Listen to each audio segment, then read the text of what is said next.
You walk into every room wondering if people truly enjoy your company, or if they're just being polite. Every conversation feels like a performance where you're never quite sure if you're winning or losing the audience. While you watch others effortlessly draw people toward them like magnets. I am Dale Carnegie, and I transformed from a shy farm boy who was terrified of public speaking into the man who taught millions how to win friends and influence people. What I discovered about making people genuinely like you will revolutionize every relationship in your life. Using the same principles that helped me go from selling correspondence courses door to door to teaching presidents and business leaders. The secret isn't about changing who you are, it's about revealing the most likable version of yourself that already exists. But first, like this video, subscribe for more life-changing insights, and comment below where you're watching from. I want to know which corner of the world is ready to transform their relationships forever. I was born on a farm in Missouri in 1888, the second son of a family that struggled to make ends meet. My father worked from dawn to dusk, and my mother took in sewing to help pay the bills. We lived in a world where your worth was measured by how much corn you could harvest, or how many chores you could finish before sunset. Social skills, that was a luxury we couldn't afford, so I thought. As a boy, I was painfully shy. When neighbors visited our farm, I would hide behind my mother's apron rather than face the terror of making conversation. At school, I sat in the back corner, praying the teacher wouldn't call on me. The other children seemed to possess some magical ability to talk and laugh together effortlessly, while I felt like I was watching life through a window I couldn't open. The isolation was crushing. I remember walking to school every morning with a knot in my stomach, not because of the lessons, but because of the social minefield that awaited me. Every recess was a reminder of my inadequacy. While other children formed groups and played games, I stood alone by the schoolhouse wall, pretending to be interested in the grain of the wood. When I was 16, my family's financial situation forced me to attend a teaching college in Warrensburg. I arrived with one suit, a few dollars, and the same crippling shyness that had haunted me my entire life. But something inside me was beginning to rebel against this prison of silence I had built around myself. The turning point came during my first debate class. I had signed up not because I wanted to speak publicly, the very thought terrified me, because it was required for my degree. When Professor Overstreet announced our first assignment, my hands began to shake. We had to prepare a 5-minute speech on any topic of our choosing. For weeks, I agonized over that speech. I wrote and rewrote it dozens of times. I practiced in front of my cracked mirror in my boarding house room, watching my face turn red with embarrassment even when no one else was present. The night before my presentation, I seriously considered dropping out of school rather than face the humiliation. But when my turn came, something miraculous happened. As I stood before my classmates, my voice trembling like a leaf in a storm, I began to speak about something I knew intimately: the struggles of farm life, the dignity of hard work, the dreams of young people who had nothing but determination. The words that came from my heart seemed to resonate with others who had similar backgrounds. When I finished, there was silence. Then, slowly, my classmates began to applaud. Professor Overstreet smiled and made a mark in his book. I had not only survived my first public speaking experience, I had connected with people for the first time in my life. That small, tarnished trophy I received for winning my first debate became more than a piece of metal to me. It represented proof that even someone like me, shy, awkward, uncertain, could learn to reach other people's hearts. It was the first crack in the wall of isolation I had built around myself, but I still had no idea that this moment was the beginning of a journey that would teach me the most important secret about human relationships. People don't care how much you know until they know how much you care about them. After college, I found myself in New York City with big dreams and empty pockets. The only job I could secure was selling correspondence courses for the international correspondence schools. I was handed a company manual filled with scripts and techniques that were supposed to guarantee success. Follow the system, my manager told me, and you'll make sales. But the system didn't work, at least not for me. Day after day, I knocked on doors, delivered my perfectly memorized pitch about the benefits of our courses, and watched potential customers' eyes glaze over with boredom. I was selling features and benefits, just like the manual instructed, but people weren't buying. More importantly, they didn't seem to like me very much either. I was failing miserably, and my confidence was crumbling. Each rejection felt personal. Each slammed door was another confirmation that I wasn't cut out for this business of connecting with people. I began to dread Monday mornings, almost as much as I had dreaded those school presentations years earlier. Then something happened that changed everything. I was calling on a small business owner named Mr. Patterson, who ran a printing shop in Brooklyn.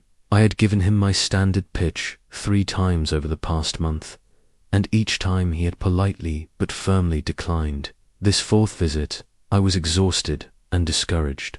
Instead of launching into my script, I simply sat down and said, "Mr. Patterson, I'm clearly not doing something right here. You seem like a successful man who knows what he's talking about. What would you do if you were in my position?" Something magical happened in that moment. Mr. Patterson's entire demeanor changed. He leaned forward in his chair, his eyes lit up, and he began talking about his own business challenges, his dreams for expansion, and the obstacles he faced in training his employees. For the first time in months, I wasn't selling, I was listening, really listening, as Mr. Patterson talked.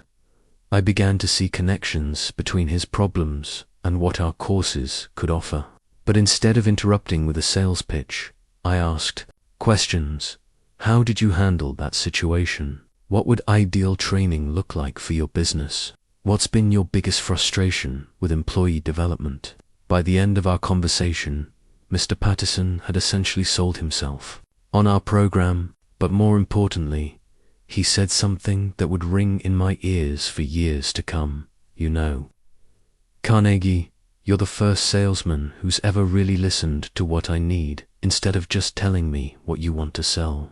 That night, I went back to my tiny apartment and threw away the company's sales manual. I took out a notebook and began writing down everything I had learned from that conversation. The most important insight was this: people don't care about your product, your company, or your quota. They care about their own problems, their own dreams, and their own success. I started approaching every sales call differently. Instead of talking about correspondence courses, I talked about the person's business, their challenges, their goals. I asked questions that showed genuine interest in their world. I listened not just to their words, but to the emotions behind those words. The transformation was remarkable. Within 6 months, I went from the bottom of the sales team to the top. But the real revelation wasn't about sales technique, it was about human nature. I had discovered that people are naturally drawn to those who show genuine interest in them. When you focus on others instead of yourself, they begin to like you almost automatically. This principle would become the foundation of everything. I would later teach about winning friends and influencing people. My success in sales taught me something profound about human nature, but I was still missing a crucial piece of the puzzle. I noticed that some people seemed to like me immediately, while others remained distant no matter how much I listened to them. What was the difference? The answer came to me during a particularly challenging sales call with a gruff businessman named Mr. Hendricks. He owned a small manufacturing company and had a reputation for being impossible to deal with. 3 other salesmen from my company had already tried and failed to win his business. When I walked into his office, Mr. Hendricks barely looked up from his paperwork. His greeting was curt, almost hostile. My instinct was to launch into charm mode, trying to win him over with enthusiasm and energy. but something made me pause and really observe him. What I saw was a man who looked tired, stressed, and probably dealing with more problems than he cared to admit. His office was cluttered with papers. His phone kept ringing with what sounded like urgent calls, and there was a tension in his shoulders that spoke of too many sleepless nights. Instead of forcing cheerfulness on him, I matched his serious demeanor. I spoke quietly, got straight to business, and acknowledged that he was obviously a busy man with important matters to handle. I didn't try to make him smile, respected his current emotional state. The shift was subtle but immediate. His posture relaxed slightly. He began to engage in the conversation. By the end of our meeting, he had not only agreed to try our services, but had also invited me to lunch the following week. That experience led me to what I now call the mirror principle. People like those who are like them. But this isn't about mimicking or manipulation. It's about genuine empathy and emotional matching. I began experimenting with this concept systematically. I carried a small, cracked hand mirror in my jacket pocket, not for vanity, but as a reminder, to reflect the emotional tone of the person I was speaking with. If someone was excited, I allowed myself to share in their enthusiasm. If they were concerned, I showed appropriate seriousness. If they were relaxed and jovial, I let my own humor emerge. The key was authenticity. I wasn't pretending to feel emotions I didn't have. Was allowing myself to genuinely connect with whatever emotional state the other person was experiencing. When someone is excited about something, it's natural to feel some of their excitement. If you're truly listening and caring about their experience, I discovered that most people are unconsciously seeking validation of their current emotional state. When you match their energy appropriately, you're essentially saying, I understand where you are right now, and it's okay to feel that way. This principle extended beyond just emotional matching. I noticed that people responded better when I subtly matched their pace of speaking, their level of formality, and even their communication style. A detail-oriented person appreciated when I was thorough and specific. A big-picture thinker responded well when I focused on overall concepts rather than getting bogged down in minutiae. But here's what made this truly powerful. The mirroring had to be genuine. People can sense authenticity from a mile away, and they can also detect manipulation just as easily. The mirror principle only works when it comes from a place of real caring and interest in connecting with the other person. I learned that being likable isn't about having a magnetic personality or natural charisma. It's about making others feel comfortable, understood, and accepted for who they are in that moment.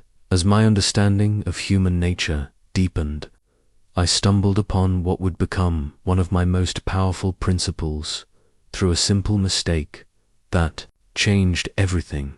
I was at a business networking event in Manhattan, surrounded by successful people who all seemed to know each other. As usual, I was introduced to dozens of people in rapid succession, the typical handshake and forget routine that happens at such gatherings. About an hour into the event, I found myself in conversation with a distinguished gentleman who was discussing his company's expansion plans. I was genuinely interested in what he was saying, but I had completely forgotten his name. When someone approached to join our conversation, I faced the embarrassing moment of having to make an introduction without knowing this man's name. But instead of glossing over it or making an excuse, I decided to be honest. I'm terribly sorry, I said, but I was so engaged in our conversation about your business that I'm embarrassed to admit I've forgotten your name. His reaction surprised me completely.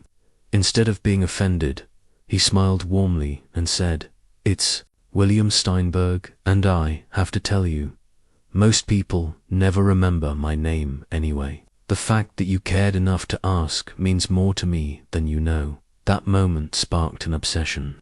I began to realize that a person's name is, to them, the sweetest and most important sound in any language. It represents their identity, their individuality, their very existence in this world. I started paying attention to how people reacted when their names were used correctly versus when they were forgotten or mispronounced.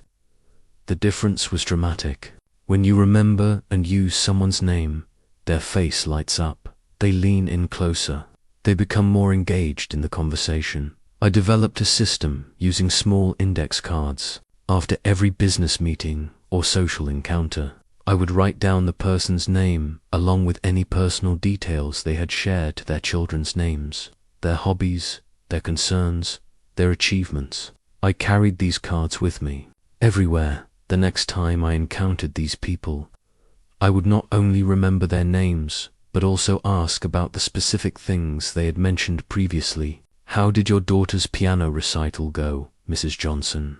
Or did you end up taking that fishing trip to Colorado, Mr. Davis? The reactions were extraordinary. People were amazed that I remembered these details about their lives. They began to seek me out at events. They started referring business to me. They invited me to their homes for dinner. But here's what I learned that goes deeper than just memory techniques. When you remember someone's name and details about their life, you're sending a powerful message. You're saying, you matter. You're important enough for me to remember. Your life and your concerns are significant to me. I discovered that most people go through their days feeling invisible and unimportant.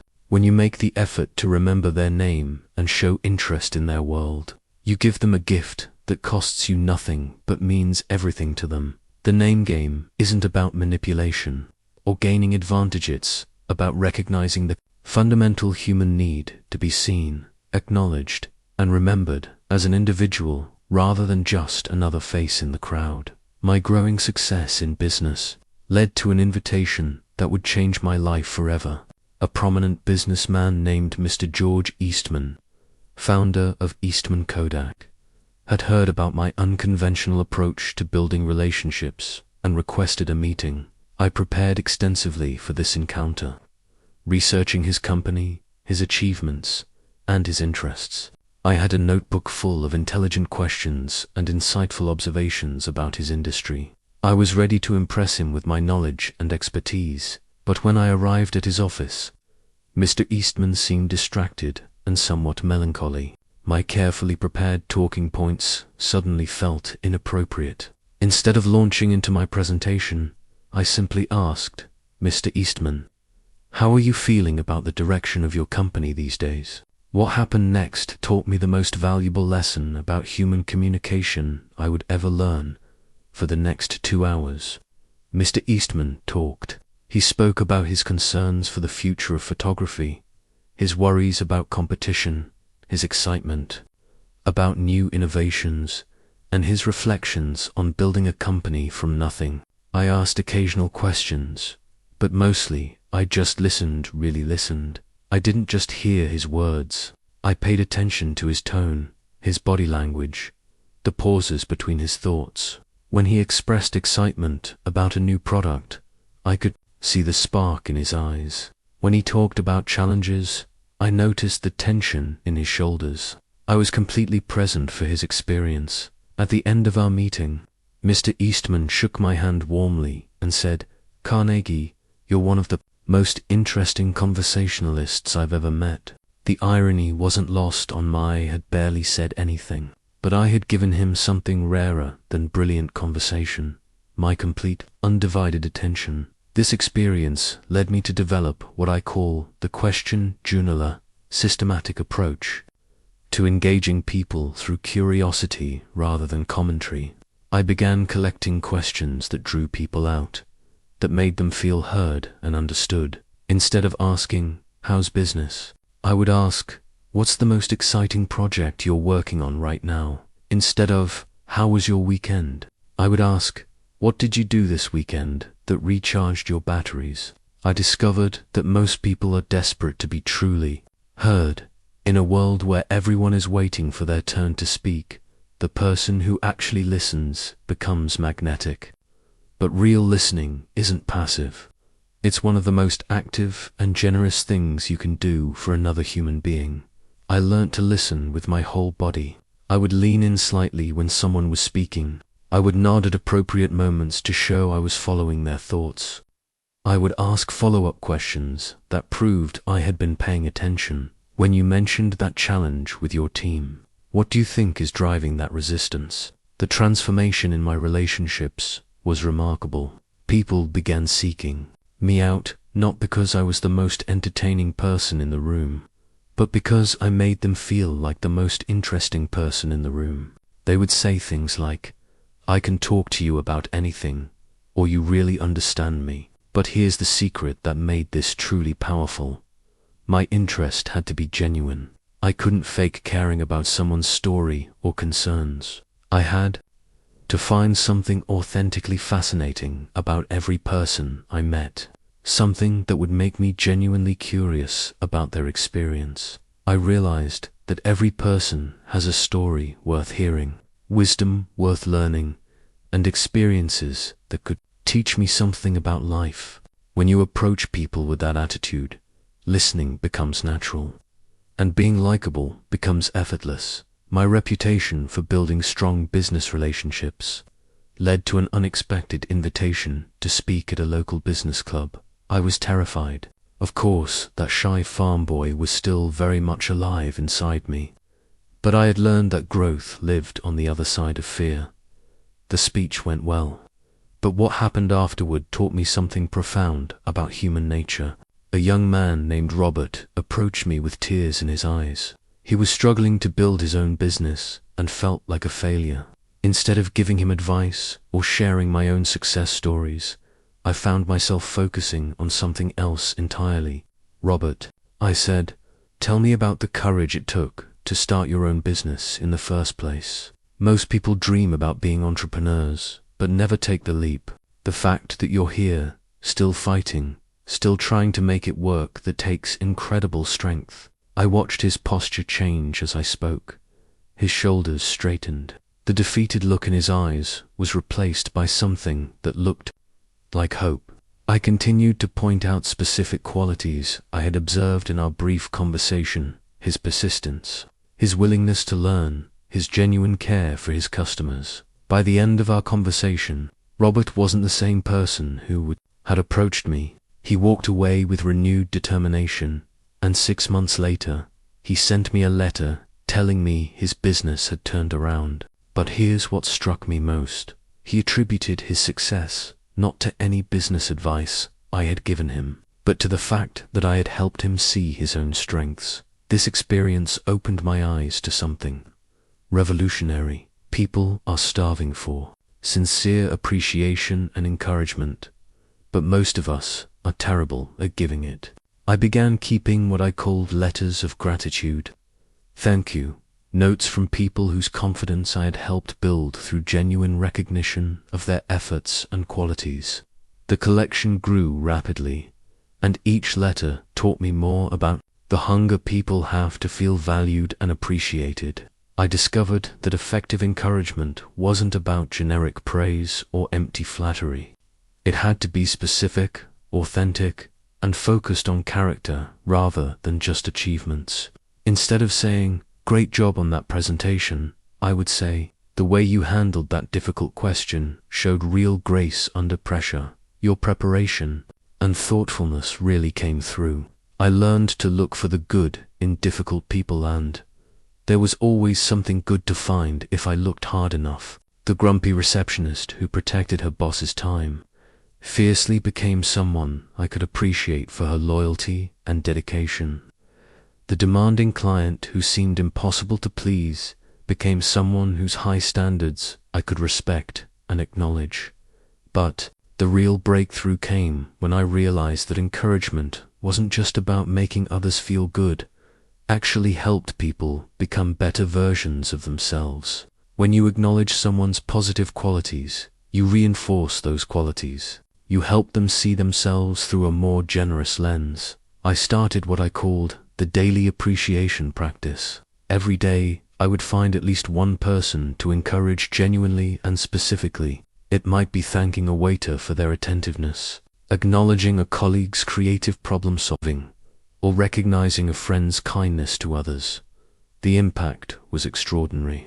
People began to light up when they saw me coming, not because I was charming or entertaining, but because they knew I would notice and appreciate the best in them. I became known as someone who built others up rather than tearing them down. The secret was simple but powerful. Everyone you meet is fighting a battle you know nothing about.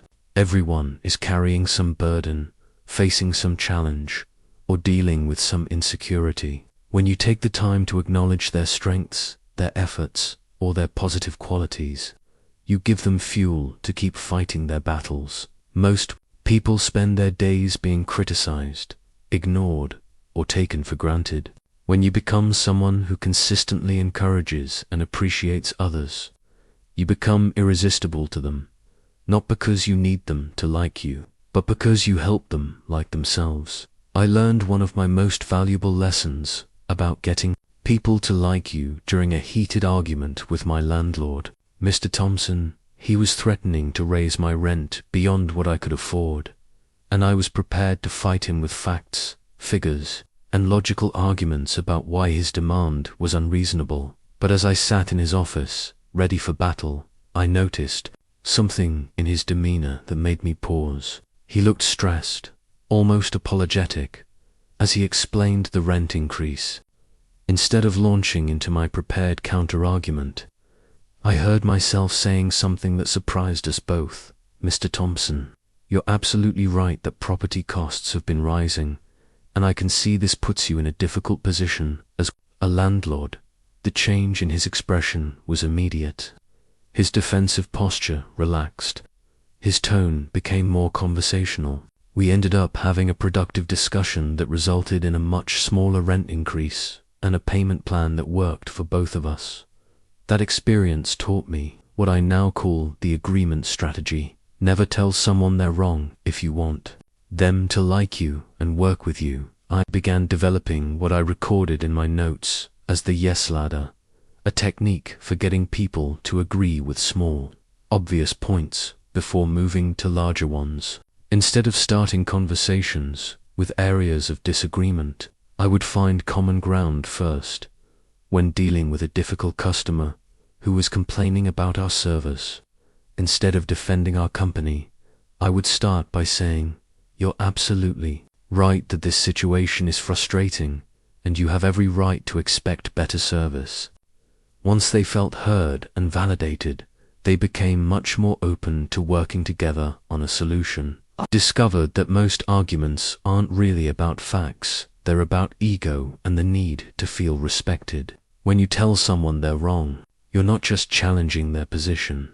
You're challenging their intelligence, their judgment, and their dignity. They immediately become defensive and more entrenched in their original position. But when you find ways to agree with them first, you disarm their defensiveness. You create an atmosphere of collaboration rather than competition. You make it safe for them to consider other perspectives because they don't feel attacked. The key was learning to separate the person from their position. I could disagree with someone's conclusion while still validating their concerns, their feelings, or their right to hold that opinion. I would say things like, "I can see why you'd feel that way," or "That's an interesting perspective," or "You raise a valid point." I learned that the words "you're wrong" are among the most relationship-destroying phrases in any language. They immediately create an adversary where you could have had an ally. Instead, I developed phrases like "I wonder if we might look at it from another angle," or "What if we considered this possibility," or "I had a different experience, but I'd love to hear more about yours." This approach didn't mean I became a pushover or that I never stood up for important principles. It meant I became more strategic about how I introduced different viewpoints. I learned that you can disagree without being disagreeable, and that often the best way to change someone's mind is to first show that you respect their right to have that mind. The most transformative insight of my entire career came during a chance encounter with a janitor named Frank at the office building where I was conducting business. Most people walked past Frank without acknowledgement, treating him as part of the furniture, but something about his quiet dignity caught my attention. I stopped to chat with him, and discovered that Frank had been a skilled carpenter before an injury forced him into janitorial work. He spoke with passion about woodworking, about the craftsmanship that went into the beautiful moldings throughout the building, and about his dreams of returning to his craft someday. As we talked, I found myself genuinely fascinated by his knowledge and expertise. I asked his advice about a furniture project I was considering for my apartment. His face lit up as he shared detailed suggestions about wood selection and joinery techniques. What happened next changed everything. Frank began going out of his way to help me whenever I visited that building. He would have messages waiting for me, offer to carry packages, and always greet me with enthusiasm. Other people noticed and commented on the special treatment I seemed to receive from the building staff. But the real revelation came when Frank told me something that has guided my relationships ever since. Mr. Carnegie, in 20 years of working in this building, you're the first person who ever asked for my advice about anything. You made me feel like I have something valuable to contribute. This experience led to what I began recording in my importance diary, a daily log of how I made at least one person feel significant and valued. I realized that the deepest human need isn't just to be liked or appreciated, but to feel important, to feel that our existence matters and that we have something meaningful to offer. I started experimenting with different ways to make people feel important. Instead of always offering advice, I began asking for it. What would you do in this situation? Became one of my most powerful phrases. People would lean forward, engage more deeply, and share insights I never would have heard if I had been doing all the talking. I learned to ask for people's opinions on matters within their expertise, even if that expertise seemed unrelated to business. The restaurant server, who was also an art student, became someone whose opinion I valued about the paintings in the establishment. The taxi driver, who mentioned his interest in sports, became someone I'd ask about the upcoming season. But the real magic happened when I started making others the heroes of their own stories. Instead of sharing my own successes, I would ask people about their achievements, their proud moments, their breakthroughs. I would say things like, "That must have taken incredible determination," or "How did you figure out how to solve that problem?" I discovered that when you consistently make others feel important, they begin to see you as important too. But it's not a calculated exchange. It's a natural result of creating positive energy in your relationships. The key was authenticity. I couldn't fake interest in someone's expertise or pretend to value their opinion. I had to genuinely believe that every person I met had something to teach me, some unique perspective or experience that could enrich my understanding of the world. This approach transformed not just how others felt about me, but how I felt about others. When you're constantly looking for what makes each person special and valuable, you begin to see the world as a much more interesting and hopeful place. For most of my early life, I was what you might call a natural frowner. The struggles of farm life, the anxiety of social situations, and the pressure of making my way in the world had carved lines of worry and tension into my face. I didn't realize how this was affecting my relationships until a photograph changed everything. It was taken at a business function where I thought I had been warm and engaging with everyone I met. But when I saw that photograph, I was shocked. The person staring back at me looked stern, unapproachable, almost hostile. My default expression was unconsciously pushing people away before I even opened my mouth. That image forced me to confront an uncomfortable truth. People make judgments about us within seconds of meeting us, and our facial expression is one of the most powerful factors in that split-second decision. I began what I called my smile practice schedule, a daily routine where I would stand in front of my mirror and work on developing a genuine smile. But I quickly learned that there's a world of difference between a real smile and a fake one, and people can detect the difference instantly. A fake smile only involves the mouth. It's mechanical, forced, and often creates the opposite effect of what you're trying to achieve. People sense the insincerity and become more guarded, not less. A genuine smile involves your entire face, especially your eyes. It's what researchers call a Duchenne smile, named after the French neurologist who first studied it. When you're truly pleased to see someone or genuinely happy about something, your cheek muscles lift, your eyes crinkle slightly, and your whole face seems to light up. The challenge was learning to generate that genuine feeling consistently. I couldn't just flip a switch and feel happy to see everyone I met. So I developed a technique that changed everything. Before encountering anyone, I would take a moment to find something I could genuinely appreciate about the upcoming interaction.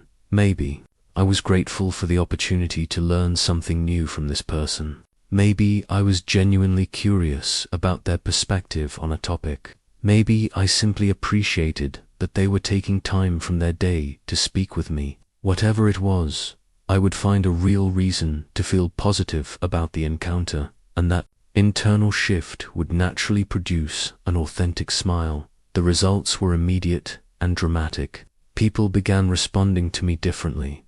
Conversations flowed more easily. Business deals became friendlier negotiations. Even difficult interactions started on a more positive note. But here's what surprised me most. The smile didn't just change how others felt about MIT, changed how I felt about them and about myself. There's something almost magical about the connection between facial expression and internal emotional state. When I smiled genuinely, I actually began to feel more positive, more optimistic, more connected to the people around me. I learned that smiling is one of the few things in life that gives you a positive return on investment every single time.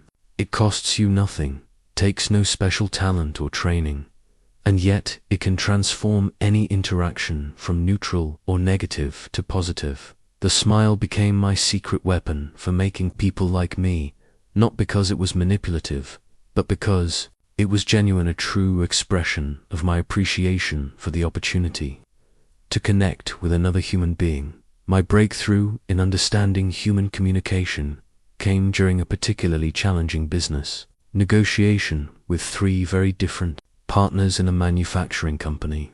Each man had completely different priorities and communication styles, and my usual approach wasn't working with any of them. Mr. Adams was all about the numbers, profit margins, cost analyses, return on investment. When I tried to discuss the broader vision for our partnership, his eyes would glaze over.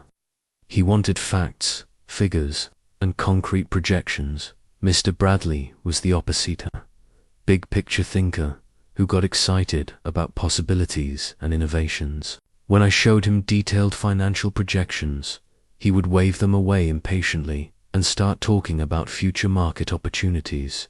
Mr. Collins was focused entirely on people, how our partnership would affect his employees, what it would mean for customer relationships, and whether our company's values aligned. I was failing to connect with any of them because I was speaking the same language to all 3, instead of adapting to what each person cared about most. That's when I developed my regional dialect notes, not about geography, but about the emotional and intellectual languages that different people speak.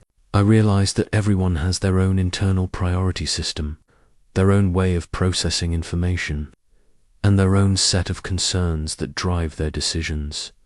For Mr. Adams, I learned to frame everything in terms of financial impact instead of saying, "This partnership will open up exciting new possibilities." I would say, "This partnership will increase your profit margins by approximately 15% within the first year." For Mr. Bradley, I spoke the language of vision and innovation.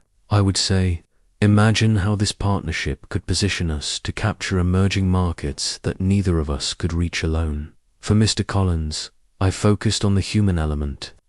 I would say, "This partnership will create job security for your employees and allow us to provide even better service to our customers." The transformation was remarkable. Each man began to engage enthusiastically with our discussions because I was addressing what mattered most to them personally. I started paying attention to the words people used, the topics that made their eyes light up, and the concerns they returned to repeatedly in conversation. Some people were motivated by security, others by recognition, others by innovation, and still others by helping people. I learned to quickly identify whether someone was detail-oriented or preferred broad concepts, whether they made decisions based on logic or emotion, whether they were focused on problems or opportunities. But here's the crucial insight. This wasn't about manipulation or telling people what they wanted to hear. It was about understanding their genuine concerns and priorities, and then showing how what I was proposing aligned with what they truly cared about. When you speak someone's emotional language, you're not changing your message, you're translating it into terms that resonate with their values and priorities. You're showing them that you understand what matters to them, and that you've thought about how your proposal serves their interests, not just your own. This principle transformed every aspect of my relationships. I learned to give feedback to employees in terms of what motivated them personally. I learned to present ideas to clients by focusing on their specific goals and concerns. I learned to connect with friends and family by understanding what made each person feel valued and appreciated. The secret was realizing that being likable isn't about having one winning personality. It's about being able to connect authentically with many different types of personalities by understanding and respecting what makes each person unique. The most important lesson I learned about making people like you came through a painful failure that taught me more than any success ever could. I was speaking to a group of young entrepreneurs about building successful businesses. I had prepared a presentation full of statistics, principles, and logical arguments about what it takes to succeed. I delivered it with passion and precision, covering every important point I thought they needed to hear. The response was polite, but lukewarm. People seemed to understand what I was saying intellectually, but I could see in their faces that I wasn't really reaching them. They weren't leaning forward in their seats. They weren't taking notes with enthusiasm. I had informed them, but I hadn't inspired them. Afterward, a young woman named Sarah approached me. "Mr. Carnegie," she said, "everything you said made perfect sense. But could you tell me about a time when you personally had to apply one of those principles? What was it actually like for you?" That question changed everything. Instead of reciting more principles, I found myself telling her about my early days selling correspondence courses, about that humiliating moment when I realized my sales manual wasn't working, about the fear I felt walking up to Mr. Patterson's door for the 4th time, knowing I was probably about to fail again. As I shared that story, something magical happened. Sarah leaned in, her eyes lit up. She began nodding and asking follow-up questions. Other people gathered around to listen. The connection I had failed to create with 30 minutes of expert advice happened in 5 minutes of honest storytelling. That experience led to what I began calling my story collection, a leather portfolio of personal anecdotes that illustrated principles rather than just explained them. I learned that people don't remember statistics or advice nearly as well as they remember stories, especially stories that reveal vulnerability and humanity. I started sharing my failures alongside my successes. I would tell audiences about the times I was so nervous before speaking that I seriously considered fleeing through the back door. I would describe the embarrassing social mistakes I made while learning to connect with people. I would admit to the doubts and fears that still plagued me. Even after achieving some measure of success, the response was extraordinary. People began coming up to me after presentations, saying things like, "I thought I was the only one who felt that way," or "Your story gives me hope that I can overcome my own challenges." I discovered that vulnerability creates connection in a way that expertise alone never can. When you share your struggles and failures alongside your insights and successes, you become human rather than just an authority figure. People like you because they can relate to you, but the stories had to serve the listener, not my ego. I learned to choose anecdotes that illustrated points relevant to their situations, not just impressive achievements from my career. A story about overcoming shyness resonated with introverted audience members. A story about learning from failure connected with people facing setbacks. I developed what I called the "so what" test for every story I shared. After telling the anecdote, I would ask myself, so what does this mean for the person listening? What can they take from my experience and apply to their own life? The most powerful stories were often the most personal. One's moments of doubt, instances of growth, times when I had to choose between comfort and courage.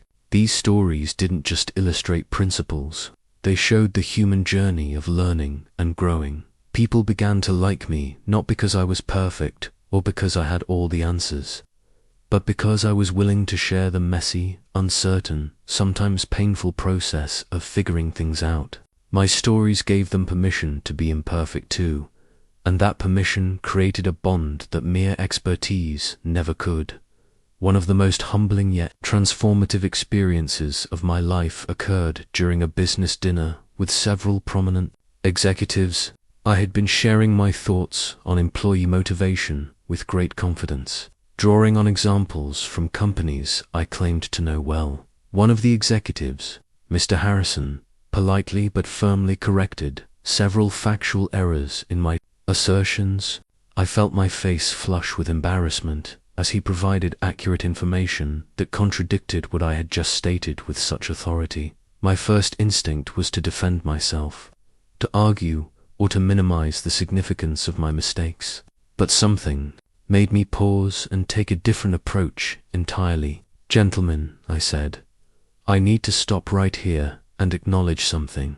Mr. Harrison is absolutely correct, and I was completely wrong about those details. I spoke with more confidence than my knowledge warranted, and I apologize for wasting your time with inaccurate information." The silence that followed felt eternal. I was certain I had just destroyed my credibility with these successful business leaders. But then something unexpected happened. Mr. Harrison smiled and said, "Carnegie, that takes real character. Most people would have tried to argue their way out of that corner." The other executives nodded in agreement, and the conversation continued, with what felt like even greater warmth and respect than before. That evening changed my entire approach to mistakes and credibility. I began keeping what I called my mistake log, a humbling record of errors I had made and how acknowledging them had affected my relationships. I discovered that admitting mistakes before others could point them out created trust rather than destroying it.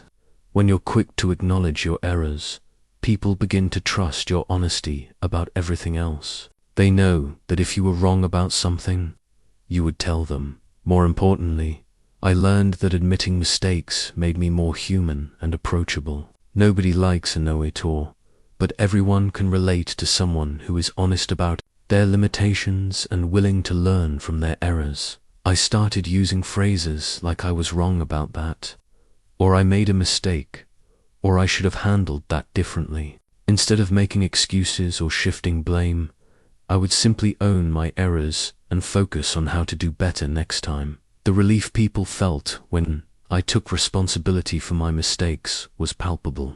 In a world where everyone seems to be pointing fingers and making excuses, the person who says my fault stands out as trustworthy and mature. I also learned to admit when I didn't know something instead of pretending to have expertise I lacked. "I don't know" became one of my most powerful phrases for building credibility. When people know you're honest about your limitations, they trust you more when you do claim to know something. But perhaps the most important discovery was that admitting mistakes created opportunities for deeper connection. When I shared my errors and the lessons I learned from them, people would often respond by sharing their own struggles and failures. These conversations built bonds that surface-level interactions never could. I realized that vulnerability is not weakness, it's courage. It takes strength to admit when you're wrong, to acknowledge your limitations, and to be honest about your failures. But that courage is rewarded with trust, respect, and genuine likability. People don't like you because you're perfect. They like you because you're real. And being real means being honest about your mistakes, your limitations, and your ongoing journey of learning and growth. The most delicate skill I ever had to master came through a situation that could have destroyed a valuable business relationship if I had handled it wrong. My business partner, Mr. Williams, had made a significant error in judgment that cost our company both money and reputation. He had acted without consulting me, and his decision had backfired spectacularly. I was furious, and I had every right to confront him directly about his mistake. But as I sat in my office preparing for what I expected to be a difficult conversation, I remembered something my mother used to say. Dale, you can be right, or you can be wise, but sometimes you can't be both. Instead of calling Mr. Williams into my office to dress him down, I asked if he had a few minutes to get his thoughts on how we might handle the situation we were facing. I didn't accuse him of anything or point out his error. I simply presented the challenge we now faced and asked for his input on solutions. What happened next taught me one of the most valuable lessons about preserving relationships while addressing problems.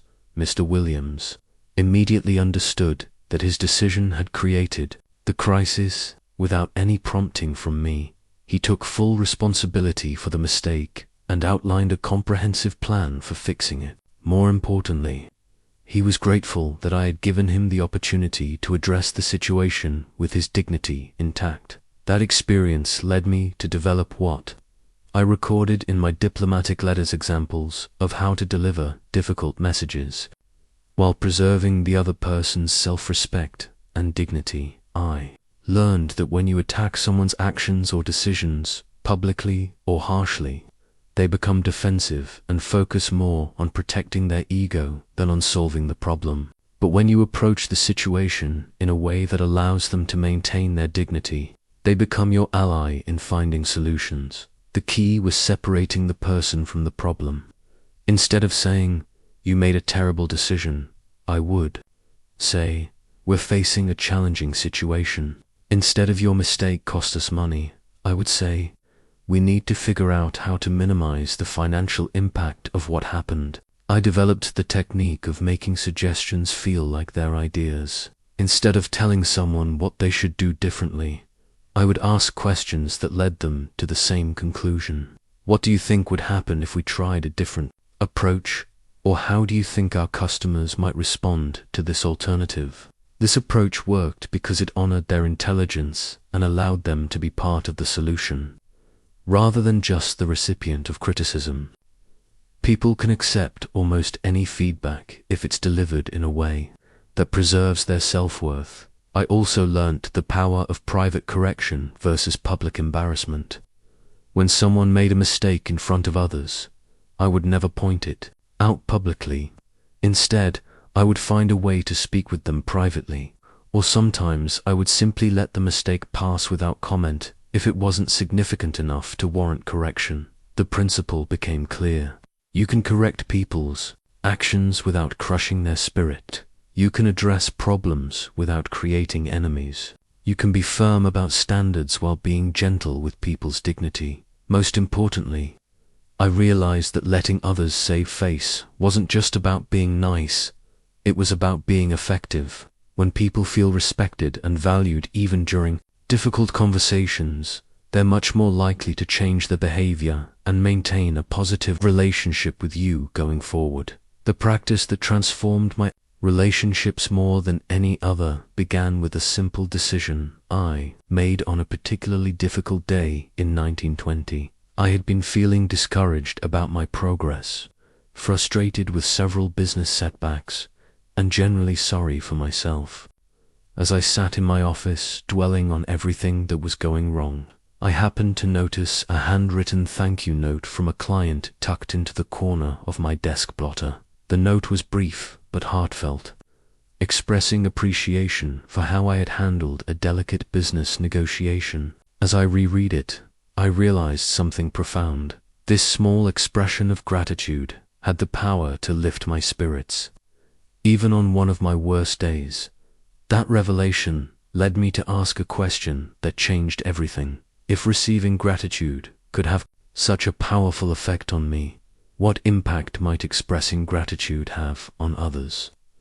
I decided to conduct an experiment. Every single day, I would write at least one short, handwritten note of appreciation to someone who had made a positive difference in my life, no matter how small that difference might seem. The first note was to my secretary, Miss Johnson, thanking her for the way she handled phone calls with such warmth that callers always felt welcomed before they even reached me. The second was to the doorman at my office building, acknowledging how his cheerful greetings made everyone's day a little brighter. I began carrying small note cards with me everywhere, and whenever someone did something worth appreciating, a waiter's attentiveness, a colleague's creative idea, a stranger's courtesy, would jot down a brief note of thanks. But I quickly learned that effective gratitude had to be specific and genuine.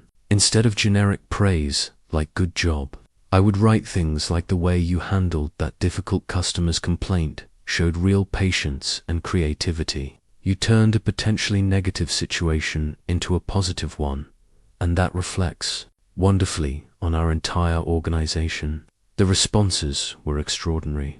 People began keeping my notes in their wallets, posting them on their walls, and sharing them with family members. I started receiving letters telling me how much those simple expressions of appreciation had meant to them. Miss Johnson told me that she had never received a thank you note from an employer in 20 years of working, and that my note made her feel truly valued for the first time in her career. The doorman mentioned that he had shown the note to his wife, who was proud that someone had noticed and appreciated her husband's work.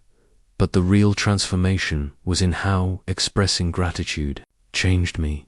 When you make it a daily practice to look for things to appreciate in others, you begin to see the world differently. Instead of focusing on problems and irritations, you start noticing kindness, effort, and small acts of service that you might have previously overlooked.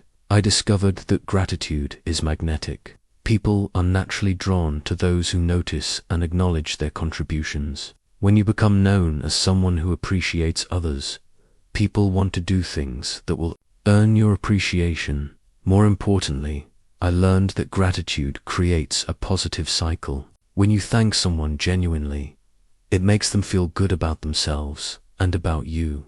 They're more likely to continue the behavior you appreciated, and they're more inclined to treat others with kindness as well. The daily practice of writing appreciation notes became more than just a relationship-building technique.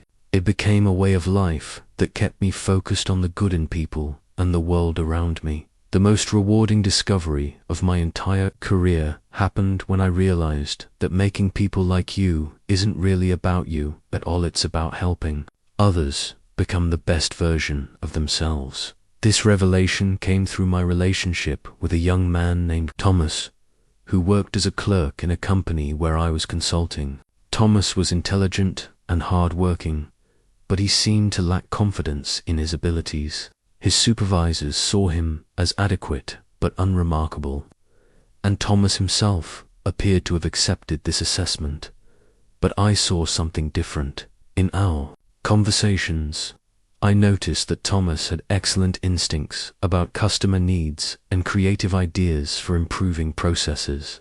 The problem wasn't his ability, was that no one had ever helped him recognize and develop his potential. I began what I called my builder's blueprint, a systematic approach to identifying and nurturing the strengths I saw in others, especially strengths they might not recognize in themselves. Instead of giving Thomas general encouragement, I gave him specific recognition for his insights. When he made a thoughtful observation about customer preferences, I would say, "Thomas, that's exactly the kind of strategic thinking that separates good employees from great ones.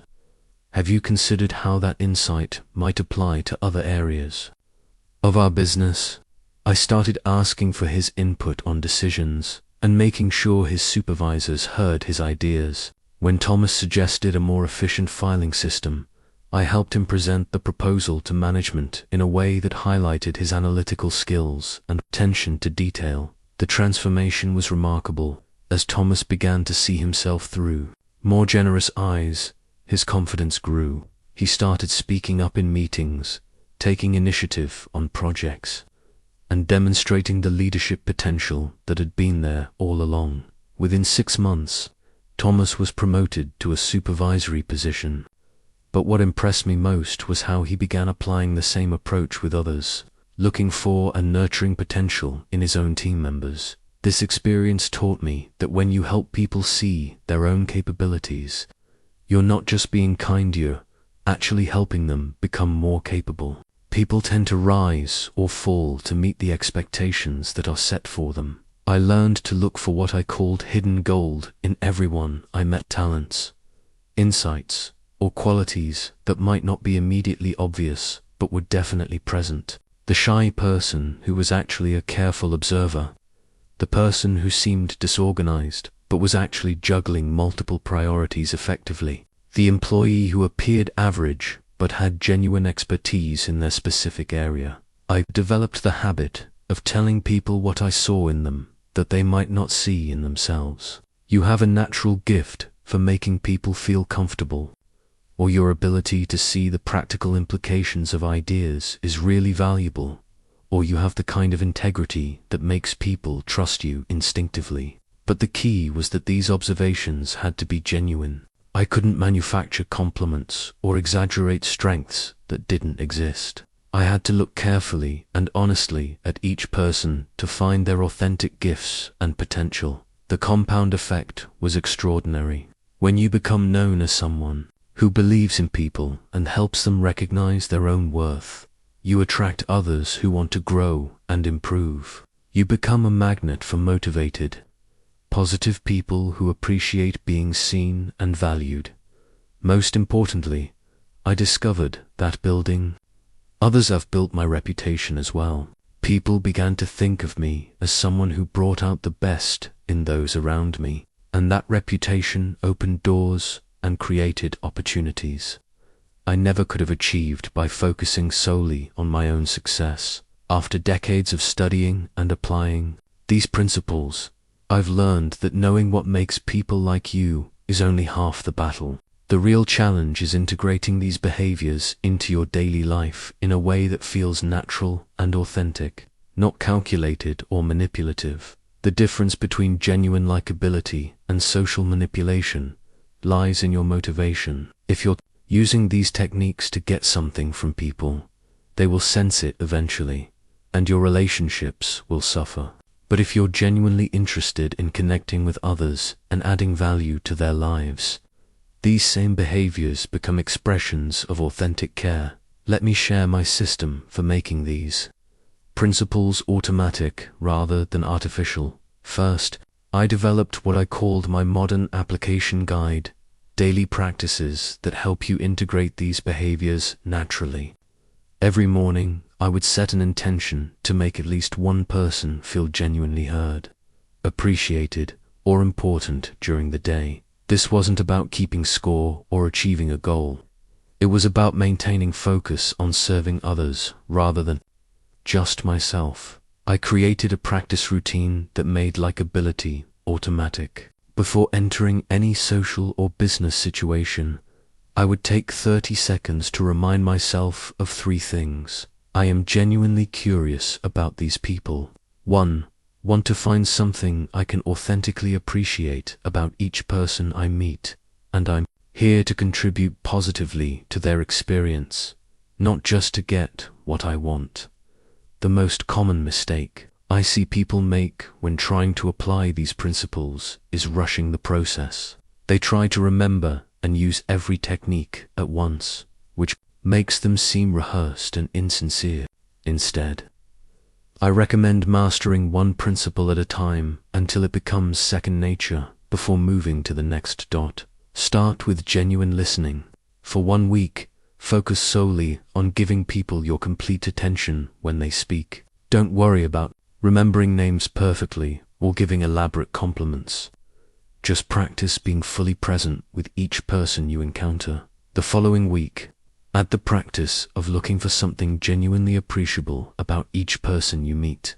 It might be their punctuality, their thoughtfulness, their sense of humor, or simply their willingness to engage in conversation. The key is finding something real that you can acknowledge sincerely. Learn to adapt these ancient principles to modern challenges. In our fast-paced, technology-driven world, the hunger for genuine human connection is stronger than ever.